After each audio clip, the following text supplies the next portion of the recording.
Hello, you're listening to Hugo Talks. It's October the 31st. It's Halloween. Halloween is like it's a big day for Satanists and witches and covens and all of that stuff. Kids go out trick and treating for sweets, etc. People get dressed up, go to Halloween parties. Most people see it as a bit of fun.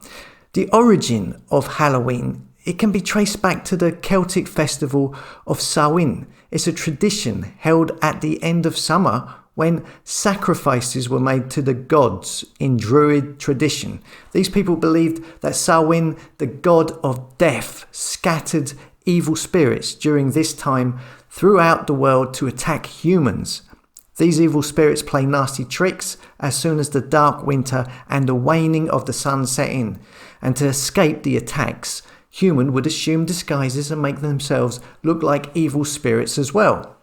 Halloween is also a favourite time of year for witches or advocates of Wicca. Wicca is the official religion of witchcraft. Wicca adherents believe that on the night of October the 31st, the separation of physical and spiritual realities is at its thinnest and least guarded. And so it's the best time, they say, for those who have necromantic abilities to speak to the dead. So it's like the biggest day for Satanists and witches. Anton LaVey, the founder of the Church of Satan, he said this about Halloween. He said that by dressing up, either by wearing a costume or colouring oneself for Halloween, it's tantamount to worshipping the devil. He also said that it made him happy that Christian parents let their children worship the devil at least one night out of the year. So what's going on today on this big satanic date in the calendar? Well, the G20, all the puppet tyrants, all the Decepticons have all joined up together in Rome to meet the Pope in the Vatican and hang out together. And it just so happens to fall on this very day of Halloween.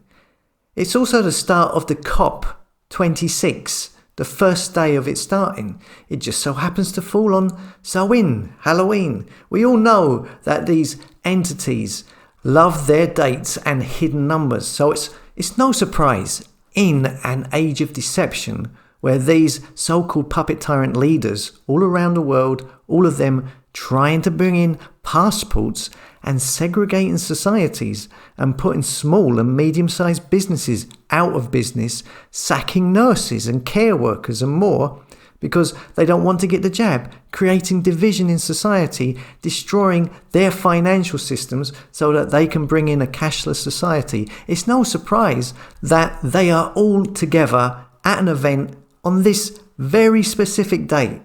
And the COP26 also starting on this Halloween.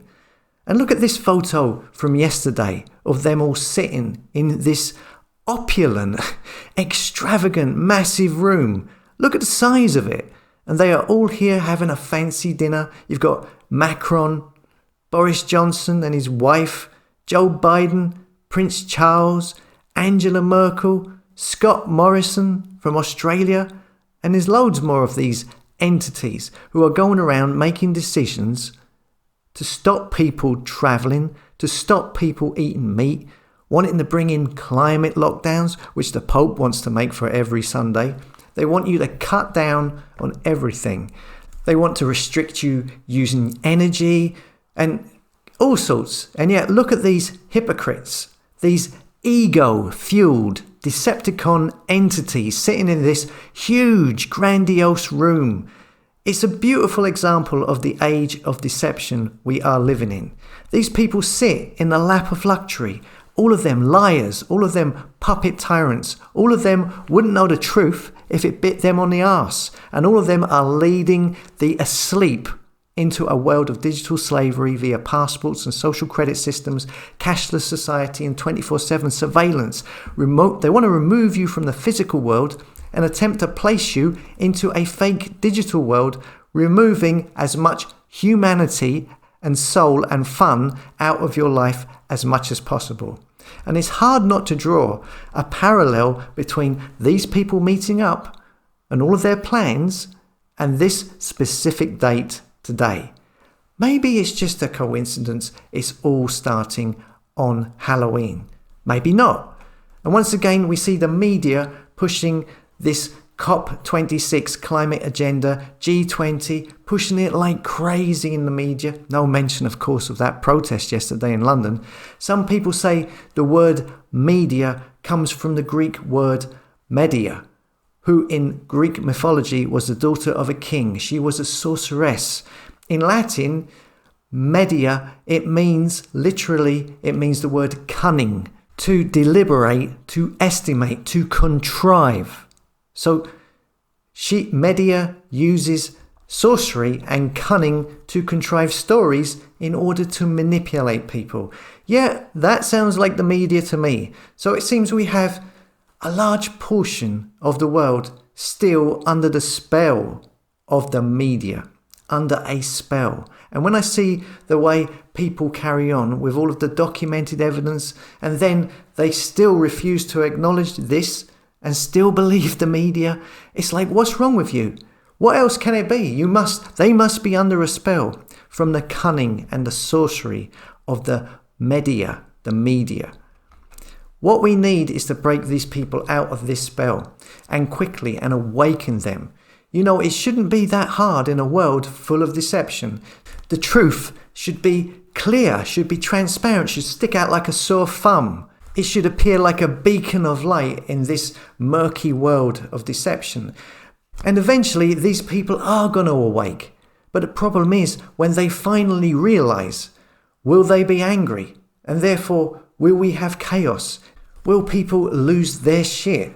The problem is, if too many people react like that when they suddenly see the truth, that's another problem. These puppet tyrant Decepticons, they love to control through chaos. So it's a tricky situation. I will say this, I've said before, stock up on food, tinned food, and hopefully, let's hope it's never needed, but just the act of doing that, it takes a little bit of power back. You're actively taking some form of control over your life and away from this darkness that is trying to coerce and control everything.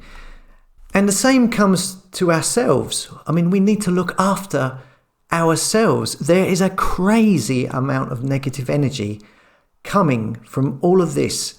I can feel it. I mean, I need to detach myself mentally away from it at times, because it can become just this overwhelmingly dark, oppressive force, which you can feel can just weigh you down.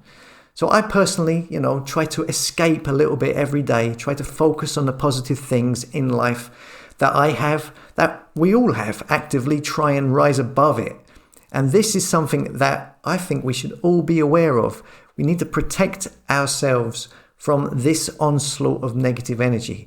That's why I put, those calming footage and sounds at the end of the videos recently to just break it up a little bit. And whatever it is, you may pray to Jesus, you may meditate, you may use crystals, you may use oils. I don't know, whatever it is, whatever takes you away from fear, whatever empowers you, that relaxes you, that leads your mind away from dwelling on anxious possibilities of the future. Anything that you feel creates a positive shield around you and keeps the darkness out from infiltrating your personal space into your mind. I mean, it could be eating healthily, regular exercise, keeping away from overtly or watching overtly negative TV shows even, Look, I'm not getting all hippie new age on you, but it's important to look after ourselves, both our health and our mental well-being, and just that negative energy, stress, anxiety. These things can build up over time. And I know I am setting aside some time every day to try to balance out my head, so to speak. Okay, that's me for today. Forum is on the way, probably Tuesday it will be ready. As always, thanks for listening. Come and subscribe to the tribe at hugotalks.com, a place for like-minded souls who don't follow the herd.